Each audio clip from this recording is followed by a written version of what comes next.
என்னது இட்லி? எப்பா இட்லி போட்ட ஏசமான எவ்வளவு பெரிய பூகம் வந்தாலும் சரிடா, நீ ஒரு ஆள் எஸ்கேப் ஆயிருப்பா. வெல்கம் டு ஐரக்ஷன் சேனல். உங்களோட வீடியோஸ் உங்களுக்கு பிடிச்சிருந்ததுன்னா லைக் பண்ணுங்க, கமெண்ட் பண்ணுங்க, ஷேர் பண்ணுங்க, மறக்காம சப்ஸ்கிரைப் பண்ணுங்க. ஓகே, இப்போ என்ன வீடியோ பார்க்க போறோம்னா விஜய் இப்போ ஈரோடுல பேசின அந்த வீடியோ தான் அப்புறம் பார்க்கலாம்.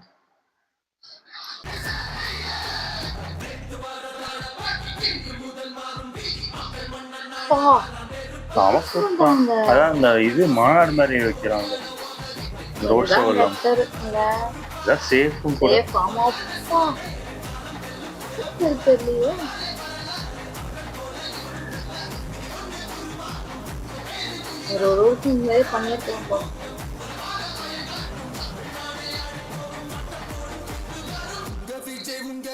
இது உண்மையிலே ஈரோடு தானா எக்ஸ்ட்ரா கூட வேற ஊர்ல இருந்து ஓடி வந்துட்டு நினைக்கிறேன். அங்க பாண்டிச்சேரியில பக்கத்துல இல்ல, ஈரோடு பக்கத்துல மத்த ஊர்லாம் இருக்குல்ல, அங்க இருந்து வந்திருப்பாங்க.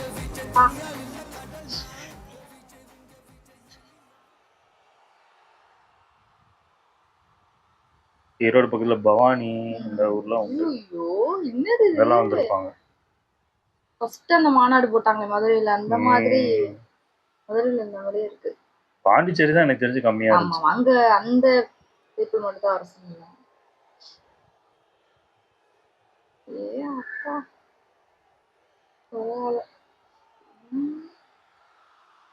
அந்த ரெண்டு வரைக்கும் இருக்கு. மஞ்சள்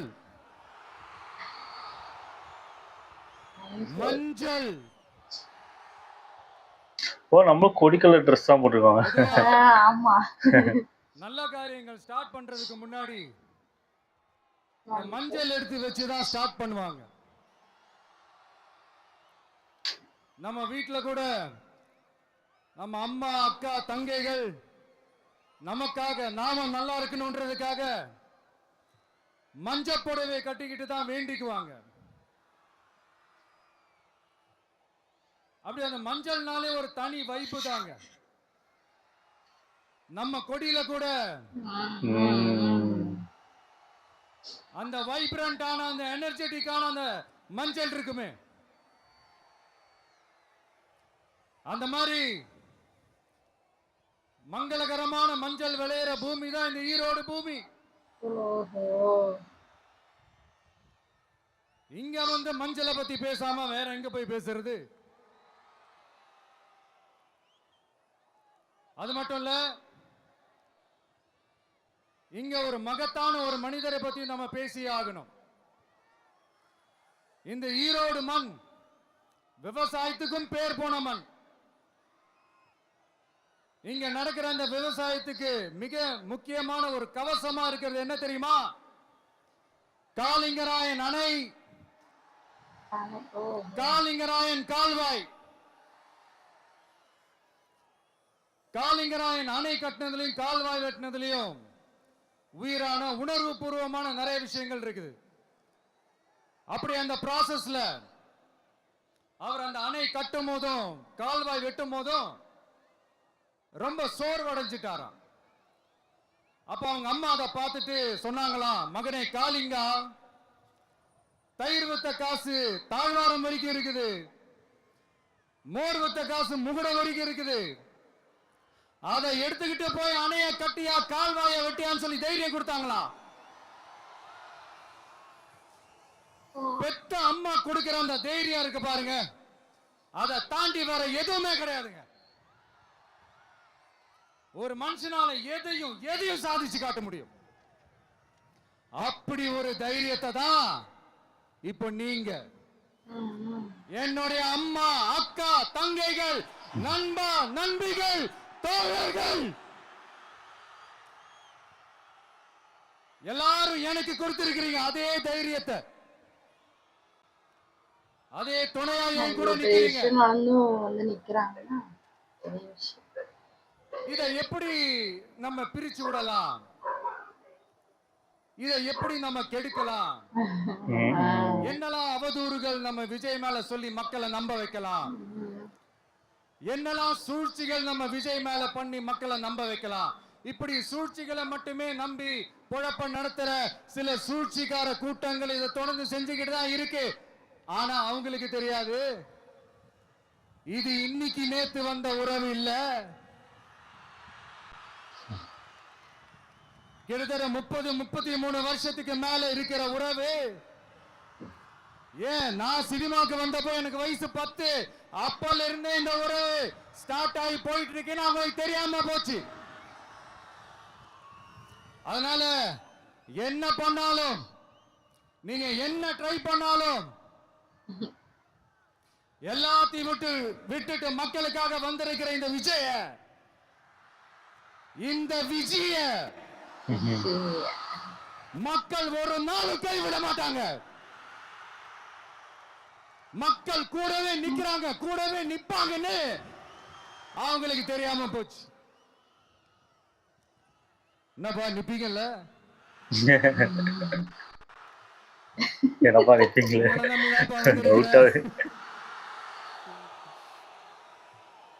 அதான் இந்த சத்தம் தாங்க வாழ்நாள் பூரா.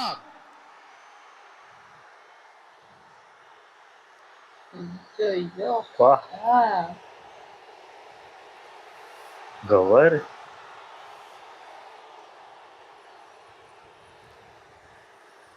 வாழ்நாள் பூரா உங்களுக்கு நன்றியோடவே இருப்பேன். இப்போ நம்ம காளிங்கராயன் அவர்கள் அணையை கட்டுறதுக்காக பவானிக்கு போய் பார்க்கும்போது ஒரு இடத்துல ஒரு பாம்பு வந்து உட்கார்ந்துச்சான், படுத்துச்சான். அது படுத்த இடத்துல தான் அவர் அணையை கட்ட ஸ்டார்ட் பண்ணாராம்.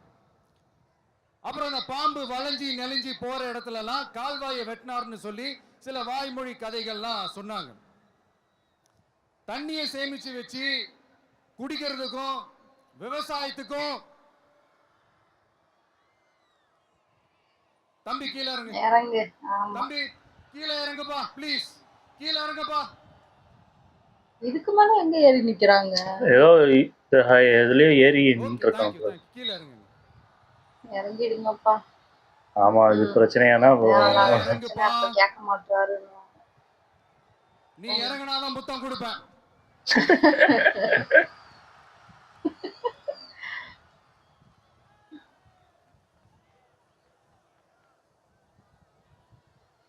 இறங்கினாங்களா இல்லையா? இறங்கிட்டாரு போல. இல்லையா, பேச ஸ்டார்ட் பண்ணிருப்பாரு.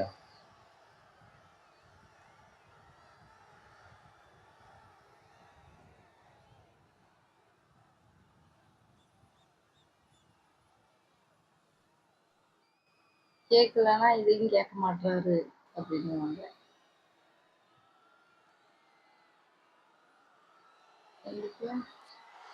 இறங்கிட்டியா?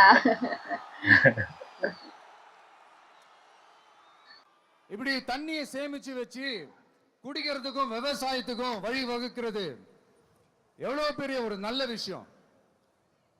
சோ இந்த மாதிரி நல்ல விஷயங்கள்லாம் செஞ்சிட்டு கதைகள் சொன்னா பரவாயில்ல, எதுவுமே செய்யாம கதைகளை மட்டும் அடிச்சு விடுறது எப்படி? அத்திக்கடவு அவிநாசி திட்டத்தை இன்னும் விரிவுபடுத்தினா அந்த 3 மாவட்டத்தில் இருக்கிற லட்சக்கணக்கான மக்களுக்கு எவ்வளவு பிரயோஜனமா இருக்கும். எத்தனையோ லட்சம் ஏக்கர் நிலங்கள்ல விவசாயம் நடத்தினா எவ்வளவு பிரயோஜனமா இருக்கும். ஏன் அதெல்லாம் பண்ண மாட்டேன்றீங்க? யாருமே கேட்க மாட்டாங்க. வள்ளுவர் கோட்டத்துக்கு காட்டுற அக்கறைய இங்க மக்கள் வாழ்வாதாரத்துல கொஞ்சம் காட்டலாம்ல, ஏன் காட்ட மாட்டேன்றீங்க? இங்க என்ன கவர்மெண்ட் நடத்துறாங்களா இல்ல கண்காட்சி நடத்துறாங்களா? இந்த 21ஆம் நூற்றாண்டிலே மக்களை பத்தி எதுவுமே யோசிக்கிறது இல்ல.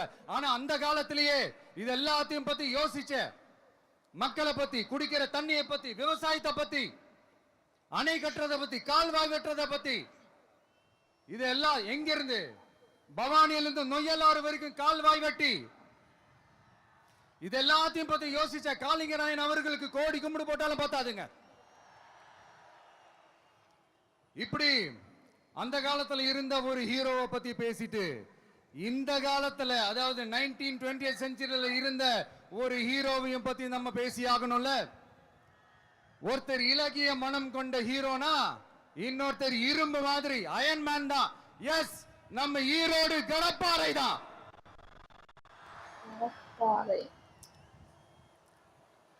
ஒட்டுமொத்த தமிழ்நாட்டையே திருப்பி போட்ட சீர்திருத்த நெம்புகோல்.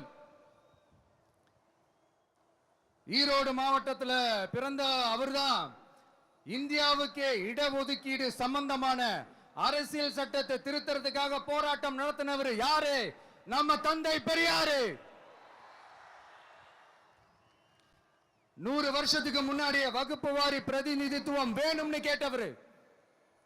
அன்னைக்கும் சரி இன்னைக்கும் சரி ஒரு ஆச்சரியத்தோட பார்க்கக்கூடிய ஒரு மனிதர், நம்மளுடைய கொள்கை தலைவர். அப்ப அண்ணாவும் எம்ஜிஆரும் யாரு? பெரியார் அவர்கள் கிட்ட இருந்து எங்களுக்கு தேவையான கொள்கைகளை எடுத்துக்கிட்டோம். அவரை ஃபாலோ பண்ற, அவரை வழிகாட்டி ஏத்துக்கிட்ட அண்ணா அவர்கள் கிட்ட இருந்தோம், எம்ஜிஆர் அவர்கள் கிட்ட இருந்தோம் தேர்தல் அணுகுமுறையை எடுத்துக்கிட்டோம். அண்ணாவும் எம்ஜிஆரும் தமிழ்நாட்டோட சொத்து. அவங்கள பயன்படுத்துறத பத்தி யாரும் இங்க கம்ப்ளைண்ட் எல்லாம் பண்ண முடியாது. அண்ணா எங்களோடது, எம்ஜிஆர் எங்களோடது, எடுத்துக்க கூடாது அப்படிலாம் யாரும் இங்க அழுதுட்டு இருக்க முடியாது. சொல்லிவிட்டேன். அதனால நாங்க ஒரு வழியில அரசியல் செஞ்சுக்கிட்டு போயிட்டு இருக்கிறோம். உங்களுக்கு தான் டிவிக்கே ஒரு பொருட்டே இல்லல, அப்புறம் ஏன் கதறீங்க? அப்புறம் ஆளுக்கு அங்க போயிட்டு இங்க போயிட்டு புலம்பி தள்ளிக்கிட்டு இருக்கிறீங்க. இது எப்படி இருக்கு தெரியுமா? எனக்கு பயம் இல்ல, எனக்கு பயம் இல்ல அப்படின்னு சத்தமா சவுண்ட் விட்டுக்கிட்டே சத்தமா பாட்டு பாடிக்கிட்டே இந்த நடுங்கிக்கிட்டே சின்ன பசங்க நடந்து போவாங்க. அந்த மாதிரி இருக்கு. முதல்ல மண்டையில இருக்கிற கொண்டைய மறைங்க சார்.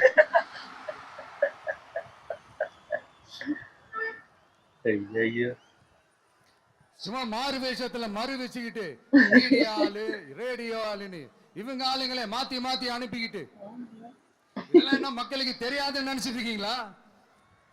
மக்கள் எல்லாத்தையும் உன்னிப்பா கவனிச்சிட்டு இருக்காங்க. அதனாலதான் சொல்றேன், உங்களுக்கு நீங்க கொள்ளையடிச்சு வச்சிருக்கிற காசு தான் துணை. ஆனா எனக்கு என் மேல எல்லையில்லா பாசம் வச்சிருக்கிற இந்த மாசு தான் துணை.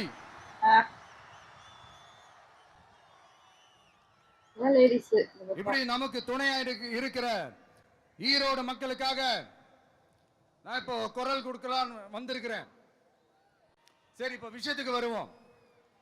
பெரியார் அவர்கள் கிட்ட இருந்த அந்த செல்வாக்கையும் அந்த பதவிகளையும் அந்த பவரையும் வச்சுக்கிட்டு அவர் என்ன சொன்னார் தெரியுமா?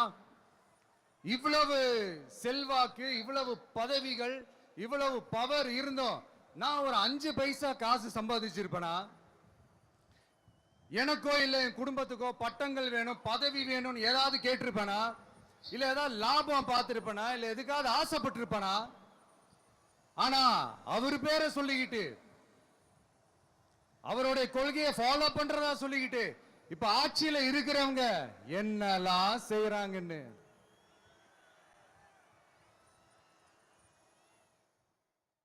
அதனாலதான் சொல்றோம், பெரியார் பேரை சொல்லிக்கிட்டு தயவு செஞ்சு கொள்ளையடிக்காதீங்கயா, தயவு செஞ்சு கொள்ளையடிக்காதீங்க. அவரு பேரை சொல்லிக்கிட்டு பெரியார் பேரை சொல்லி கொள்ளையடிக்கிற இவங்க தான் நம்மளுடைய அரசியல் எதிரி. மக்களை நீங்க சொல்லுங்க, நம்மளுடைய அரசியல் எதிரி யாரு? நம்மளுடைய கொள்கை எதிரி யாரு? ரிப்பீட், நம்மளுடைய அரசியல் எதிரி யாரு? நம்மளுடைய கொள்கை எதிரி யாரு? உங்களுக்கு புரியுது இல்ல? எனக்கு அது போதும்யா, எனக்கு வேற எதுவுமே தேவையில்லை.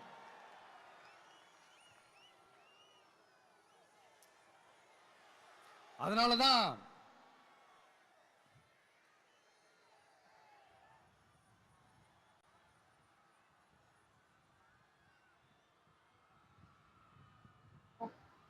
வெயிலையும் வந்து நிக்கிறாங்க. கேப் போட்டிருக்காங்க, கேப் கொடுத்திருக்காங்க. அதுக்கு பெரிய விஷயம் இல்ல இதெல்லாம் பண்றது. லேடிஸ் தான் ஃபுல்லா. மேபி லேடிஸ் மட்டும் கொடுத்திருக்காங்க போல இருக்கு. நம்மளை பத்தி நம்ம அரசியலோட நீங்க எல்லாரும் என்னோட அரசியலோட கனெக்டடா இருக்கீங்கன்றது ரொம்ப தெளிவா தெரியுது. அதனால எனக்கு அது போதும். அதனாலதான் எதிரிகள் யாருன்னு சொல்லிட்டு களத்துக்கு வந்திருக்கிறோம்.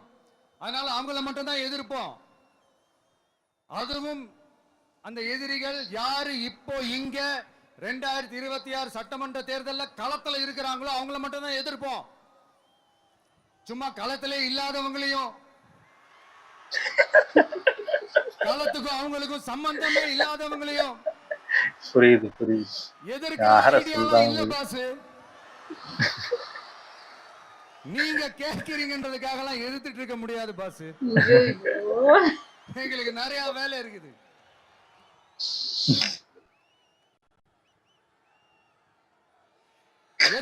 எத்தனை பொய்யான வாக்குறுதிகள். வந்த உடனே நீட்டை ரத்து செய்வோம், கல்வி கடனை ரத்து செய்வோம், கேஸ் சிலிண்டருக்கு மானியமா 100 ரூபாய் தருவோம், என்னெல்லாம் அடிச்சு விட்டுட்டு இன்னி வரைக்கும் கேக்குறேன், இதெல்லாம் சொன்னாங்களே செஞ்சாங்களா? இவங்க எப்பவுமே இப்படிதான், சொல்றது ஒண்ணு செய்யறது ஒண்ணு. திமுகவும் பிரச்சனைகளும் ஃபெவிகால் போட்டு ஓட்டின ஃப்ரெண்ட்ஸ் மாதிரி ஒன்னில இருந்து ஒன்ன பிரிக்கவே முடியாது. இப்போ ஈரோடு பகுதியில் இருக்கிற பிரச்சனையை பத்தி பேசுவோம். பெரியார் பேரை மட்டும் சொல்லிக்கிட்டு எப்படி அவரோட கொள்கைகளுக்கு எதிராக செயல்படுறாங்களோ அப்படிதான் இந்த மஞ்சள் நகரத்தோட மஞ்சளுக்கும் ஒண்ணும் பண்ணல, மஞ்சள் விவசாயிகளுக்கும் ஒண்ணும் பண்ணல. ஆராய்ச்சி மையம், சிறப்பு மையம்னு கோடியா டெண்டர் விட்டாங்க, பேருக்கு கட்டிடத்தை கட்டினாங்க. ஆனா உலகமே போட்டி போட்டு வாங்குற மஞ்சளை மதிப்பு கூட்டி விற்பனை செய்ய, அதோட வேல்யூ இன்க்ரீஸ் பண்ணி நம்ம விவசாயிகளுக்கும் இந்த மாவட்ட மக்களுக்கும் நன்மை செய்ய இதுவரைக்கும் என்ன செஞ்சிருக்காங்கன்னு யோசிச்சு பார்த்தா ஒரு பெரிய ஜீரோ தான். கரும்பு நெல்லுக்கு அரசாங்கம் விலை பிக்ஸ் பண்றாங்க, அதையும் ஒழுங்கா பண்றதில்ல. ஒவ்வொரு முறையும் பிரச்சனை. அங்க நெல் கொள்முதல் செய்யறதுல ஊழல். சரி, நாம கஷ்டப்பட்டு விளைய வச்சது வீணா போக கூடாதுன்னு நினைச்சு நம்ம விவசாயிகள் கேட்கிற லஞ்சத்தை கொடுத்தாலும் அதுக்கப்புறம் கூட அந்த கொள்முதல் ஒழுங்கா நடக்கிறது இல்லை. அதையும் தாண்டி ஏதோ ஒரு விலை விவசாயிகளுக்கு கிடைக்குது. அப்படியெல்லாம் இல்லாம ஒழுங்கா நேர்மையா நம்ம மஞ்சளுக்கும் நியாயமான விலை பிக்ஸ் பண்ணி தரமான விதைகளை கொடுத்தா என்ன குறைஞ்சா போயிடுவாங்க? இதெல்லாம் யோசிக்கிறதுக்கு அவங்களுக்கு நேரமே இல்ல. 24x7 அவங்களோட யோசனை என்ன தெரியுமா? இந்த விஜயை எப்படி முடக்கலாம், தமிழக வெற்றி கழகத்தை எப்படியெல்லாம் முடக்கலாம், அப்படிதான் அவங்களுடைய சிந்தனையே 24x7.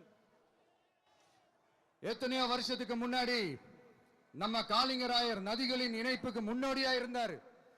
பவானி ஆத்துல அவர் அதிகமான தண்ணி அணை கட்டி தேக்கி தண்ணீர் வறட்சியான பகுதிகளுக்கு அனுப்பினாரு. ஆனா இன்னைக்கு இவ்வளவு நவீன வசதிகள் இருந்தோம், இவ்வளவு சயின்ஸ் வளர்ச்சிகள் இருந்தோம், இவ்வளவு டெக்னாலஜி வளர்ச்சிகள் இருந்தோம், அவங்க வாக்குறுதியில் ஒண்ணு கொடுத்தாங்கல்ல, பவானி நொய்யலாறு அமராவதி 6 இணைப்பு திட்டத்துக்கு ஒரு துரும்ப கூட கிள்ளி போடல. வாக்குறுதி நம்பர் 103 சொன்னாங்களே செஞ்சாங்களா? ஆமாமா, கேள்விப்பட்ட மாதிரி இருக்கு. ஏதாவது ஒரு பெரிய ப்ராஜெக்ட் வைங்க, அதெல்லாம் பண்ணினா நல்லா இருக்கும். சுத்தப்படுத்த பல்லாயிரம் கோடி நிதி ஒதுக்குவோம், தமிழ்நாட்டில் உள்ள ஆறுகளை சுத்தப்படுத்துவோம்னு சொன்னாங்களே செஞ்சாங்களா? ஆனா ஆத்து மணலை கொள்ளையடிக்கிறதுல மட்டும் வேலையை கரெக்டா செய்வாங்க. இதை நான் ஏன் திரும்ப திரும்ப சொல்றேன்னா, மக்களே நீங்க புரிஞ்சுக்கணும். கொஞ்சம் மசந்தா மற்ற மாவட்டங்கள்ல மணல் காணாம போன மாதிரி, மலைகள் காணாம போன மாதிரி, நம்ம மாவட்டத்தில் தனி வளத்தை கொடுத்த செம்மண்ணும் காணாம போறதுக்கு வாய்ப்பு இருக்கு மக்களே. நம்ம மண்ணுக்கும் நம்ம ஆத்துக்கும் நம்ம விவசாயிக்கும் தான் இந்த மோசமான நிலைமை. அதனால ஏதாவது தொழில் செஞ்சு பிழைக்கலாம்னு பார்த்தா அதுக்கும் எங்க விடுறாங்க? தொழில்னு பார்த்தா 30% நெசவாளர்களுக்கு கூலி பாக்கி. அரசாங்கம் நம்ம நெசவாளர்கள் கிட்ட இருந்து கொள்முதல் செய்த வேட்டி சேலைக்கான கூலியை கூட போராடித்தான் வாங்க வேண்டியதா இருக்குது. அது சலுகையோ உதவியோ நலத்திட்டமோ கிடைக்காது. நம்ம உழைப்புக்கான ஊதியம், நம்மளோட உரிமை, அதுக்கே போராட வேண்டிய நிலையில தான் இந்த அரசாங்கம் நம்மள வச்சிருக்கு. நல்லா பாத்துக்கங்க மக்களே, உரிமைக்கு குரல் கொடுத்தவங்க தான் இவங்க. சிறு குறு தொழில்கள் பீக் ஹவர்ஸ் சார்ஜ்னு கரண்ட்டுக்கு அநியாய விலை வச்சு அதையும் செய்ய விடாம நம்மளை முடக்கிடுறாங்க. அந்த பீக் ஹவர்ஸ் சார்ஜ் கொள்ளையால எத்தனை வருஷமா எவ்வளவு பேர் பாதிக்கப்படுறோம், எவ்வளவு தொழில்கள் பாதிக்கப்படுது. நாமளும் கத்துறோம், போராடுறோம், கோரிக்கை வைக்கிறோம். எதையாவது இவங்க கண்டுக்கிறாங்களா? கொஞ்சம் யோசிங்க. ஏன் கண்டுக்க மாட்டேன்றாங்கன்னு கொஞ்சம் யோசிங்க. அப்பதாங்க பிரைவேட்ல அதிக விலைக்கு கரண்ட் வாங்க முடியும், அதுக்கு டெண்டர் விட முடியும். அப்படி டெண்டர் விட்ட மேட்டர்ல எல்லாம் என்ன நடக்கும்னு உங்களுக்கும் தெரியும், எனக்கும் தெரியும், நம்ம எல்லாருக்குமே தெரியும். இந்த மாதிரி ஈரோடுல மட்டும் இல்ல, எந்த மாவட்டத்துக்கு போனாலும் பிரச்சனைகள் மேல பிரச்சனைகள் தான். அதையெல்லாம் தீக்கிறதுக்கு ஒரு சொல்யூஷன் கூட சொல்லாம இதுல வேற பெருமையா மாடல் அரசு மாடல் அரசுங்கிறது. இல்ல நான் கேக்குறேன், கூச்சமா இல்ல?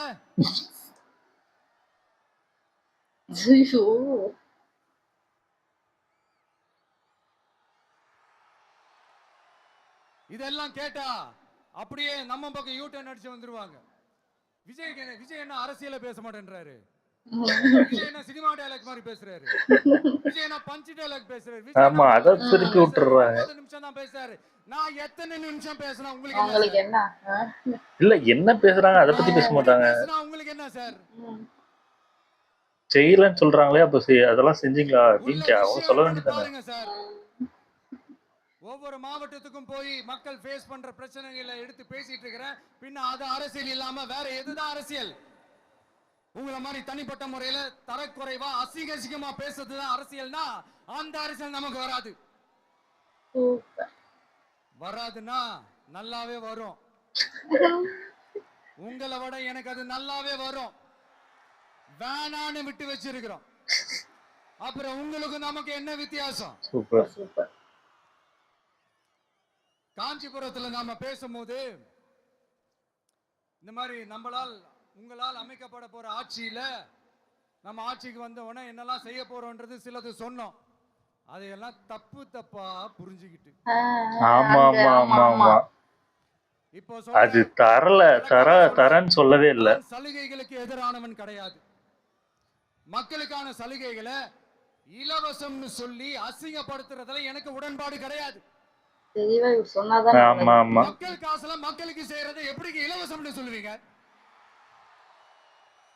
அப்படியே செஞ்சிட்டாலும் ஓசில போறேன்னு சொல்லி அசிங்கப்படுத்துறீங்க. என்ன கேட்கறதுக்கு ஆள் இல்ல நினைச்சீங்களா? மக்களுக்கு ஒண்ணுன்னா இந்த விஜய் வந்து நிப்பா, இந்த விஜய் வந்து கேள்வி கேட்பா. இந்த விஜய் எப்பவுமே மக்கள் பக்கம் தான், அதே மாதிரி மக்களும் என் பக்கம் தான். என் மக்கள் மானத்தோட மரியாதையோட கௌரவத்தோட வாழணும். என் மக்கள் யாருக்கும் கீழே கிடையாது. அப்படி அவங்க கௌரவத்தோட வாழணும்னா அவங்களுக்கான வாழ்க்கை தரம் உயரணும். வாழ்க்கை தரம் உயரணும்னா அவங்களோட வாழ்வாதாரம் உயரணும். வாழ்வாதாரம் உயர்ந்தாதான் பொருளாதாரம் உயரும். பொருளாதாரம் உயர்ந்தாதான் வசதி வாய்ப்புகள் உயரும். இதெல்லாம் உயர்ந்தாலே ஆட்டோமேட்டிக்கா அவங்களோட வாழ்க்கை தரம், அவங்களுக்கான மரியாதை, அவங்களுக்கான கௌரவம் எல்லாமே உயரும். இதுக்கான வழிகள், அந்த சூழல்களை அந்த கவர்மெண்ட் அமைச்சு கொடுக்கணும். இதுக்கான அந்த திட்டங்களை செயல்படுத்தணும். இதெல்லாம் செஞ்சாதான் அந்த அரசாங்கம் ஒரு நல்ல அரசாங்கம். இதைத்தான் சொல்றோம்.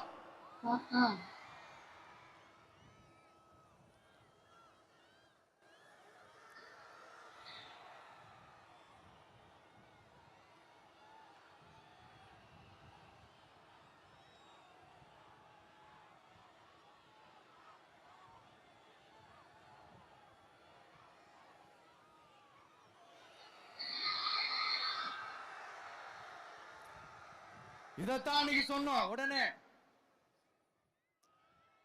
சொன்னா மட்டும் போதுமா? எப்படி செயல்படுத்துவீங்க? நாங்க என்ன வாயிலே வடை சுடுறதுக்கு டிஎம்கேவா? டிவிகேவா?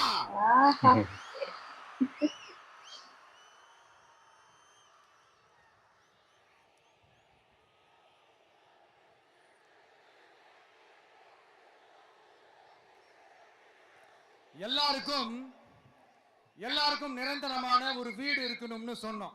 உடனே எங்க ஆட்சியிலே நாங்க எல்லாரும் வீடு கட்டி கொடுத்துட்டோமே அப்படிங்கிறது. இல்ல நான் கேக்குறேன், இங்க உங்களை தான் கேக்குறேன், இங்க வாடகைக்கு இருக்கிறவங்களே இங்க யாரும் இல்லையா? எல்லாருக்கும் சொந்தமா வீடு கட்டி கொடுத்துட்டாங்களா? அடுத்து வீட்டுல இருக்கிற ஒவ்வொருத்தரும் மினிமம் டிகிரி படிச்சிருக்கணும் அப்படின்னு சொன்னோம். உடனே எங்க ஆட்சியிலே எல்லாரும் டிகிரி படிச்சு முடிச்சிட்டாங்களே அப்படிங்கிற மாதிரி சொல்றது. அது உண்மைனா ஸ்கூல் லெவல்லயே டிராப் அவுட்ஸ் அதிகமானது யாரோட ஆட்சியிலங்க?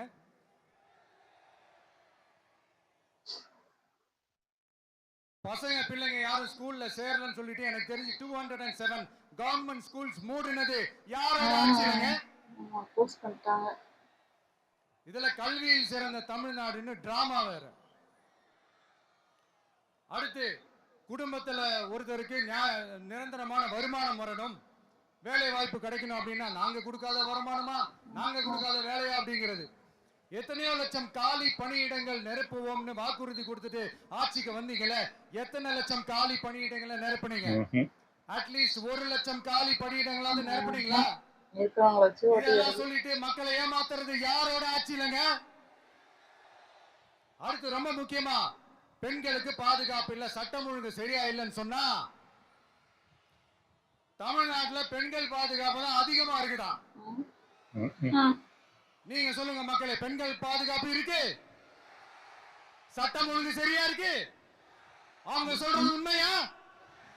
அவங்க சொல்றதை நீங்க ஏத்துக்கிறீங்க? சத்தமா கேக்குதா சார்? இல்ல, இதுதான் ரியாலிட்டி, இதுதான் நிஜம்.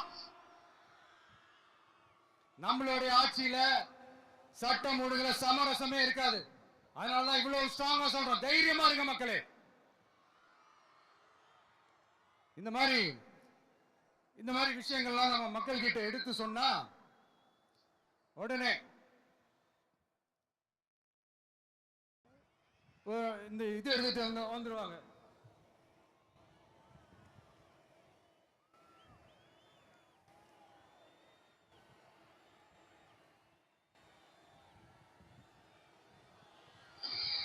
இந்த மாதிரி இதெல்லாம் என்னென்ன செய்ய போறோன்றது சிலதெல்லாம் காஞ்சிபுரத்துல சொன்ன மாதிரி சொன்னா எல்லாத்தையும் தப்பா திருச்சி பேசிக்கிட்டு அவதூறு பரப்பிக்கிட்டு. நான் கூட யோசிப்பேன், எம்ஜிஆர் அவர்களும் மேடம் ஜெயலலிதா மேடம் அவங்களும் ஒரே வார்த்தையில சொல்லி இந்த திமுகவை காலி பண்ணாங்கல்ல. நான் கூட யோசிப்பேன், ஏன் இவ்வளவு ஹார்ஷா பேசுறாங்க, ஏன் இவ்வளவு ஹார்ஷா அவங்களை திட்டுறாங்கன்னு யோசிச்சது உண்டு. இப்பதானே புரியுது. அவங்க 2 பேரும் சொன்னதை இப்ப நானும் ரிப்பீட் பண்றேன். திமுக ஒரு தீய சக்தி, திமுக ஒரு தீய சக்தி, திமுக ஒரு தீய சக்தி, திமுக ஒரு தீய சக்தி, தீய சக்தி, தீய சக்தி, தீய சக்தி. என் நெஞ்சில் குடியிருக்கும் ஈரோடு மக்களே, சொல்லிட்டே இருப்பா, சொல்லவே இல்லை நினைச்சேன்.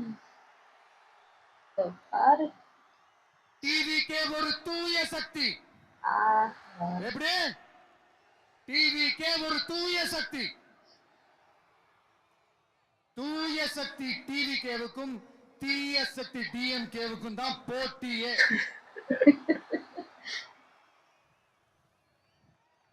என்ன முடக்கலாம்னு நினைக்கிறீங்க, ஆனா இந்த சத்தத்தை ஒரு நாள் உங்களால முடக்க முடியாது.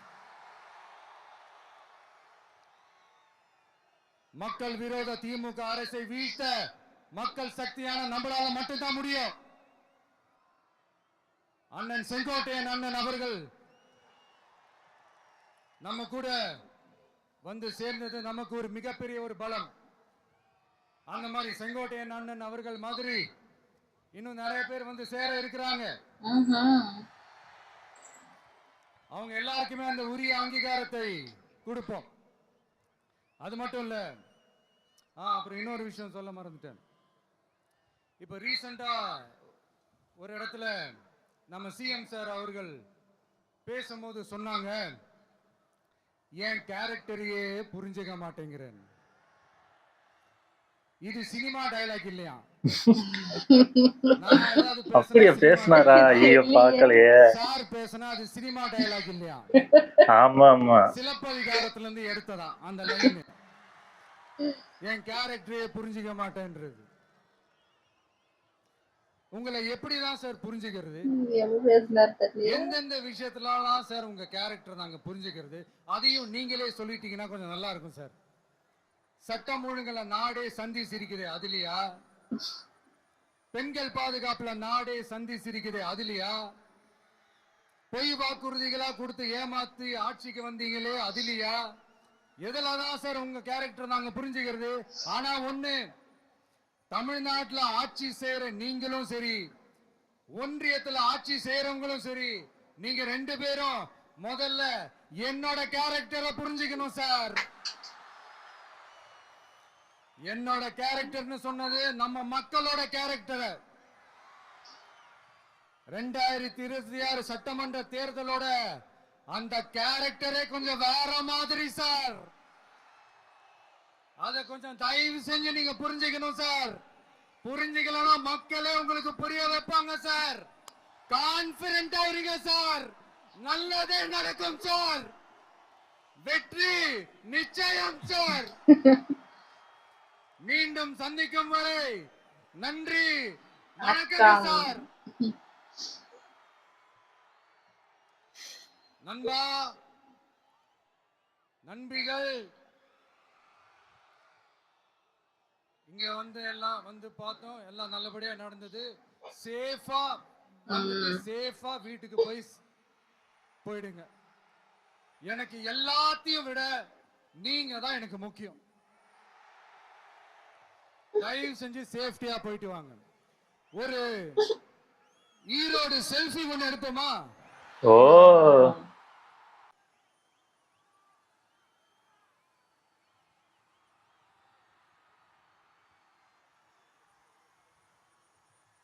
ஓ ஓ வீடியோவா? ஆமா ஆமா இதுக்கு ஆமா. முன்னாடி எடுத்தாங்க அந்த மாதிரி. மதுரையில எடுத்தாரோ? அதான் நினைக்கிறேன். ஆமா ஆமா அங்க எடுத்தேன்.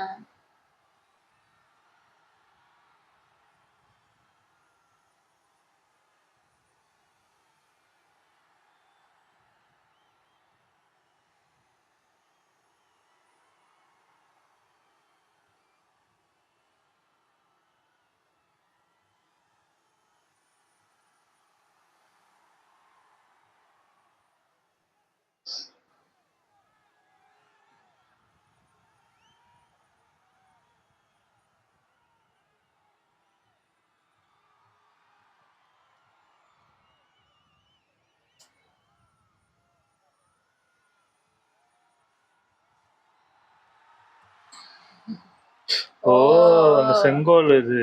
ஆமா இது பார்த்தேன். இவரு எம்ஜிஆர் ஜெயலலிதா அவங்களுக்கே 2 பேருக்கும் கொடுத்துருக்காரு. அதுக்கப்புறம் விஜய்க்கு தான் கொடுத்தாரு. போட்டு விட்டு இருந்தாங்க. அது அப்பவே இருந்திருக்காரு. எம்ஜிஆர் இருக்கும்போதே அவர் அந்த கட்சியில இருந்திருக்காரு. நல்லா அரசியல் அந்த இது அனுபவம் உள்ள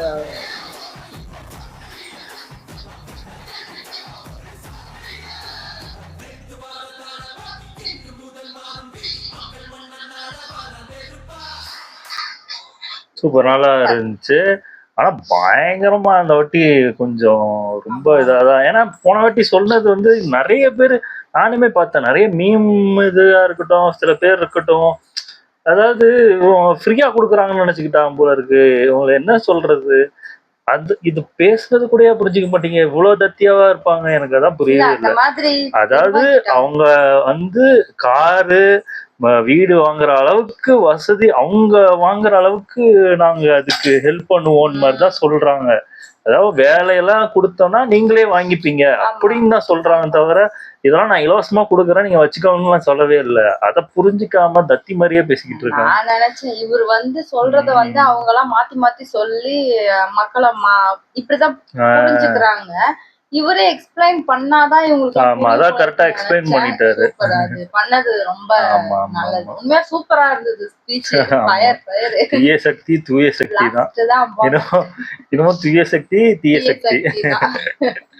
நல்லா இருந்துச்சு. ஓகே, என் வீடியோஸ் உங்களுக்கு பிடிச்சிருந்தா லைக் பண்ணுங்க, ஷேர் பண்ணுங்க, கமெண்ட் பண்ணுங்க, மறக்காம சப்ஸ்கிரைப் பண்ணுங்க. நல்லா இருக்கும்.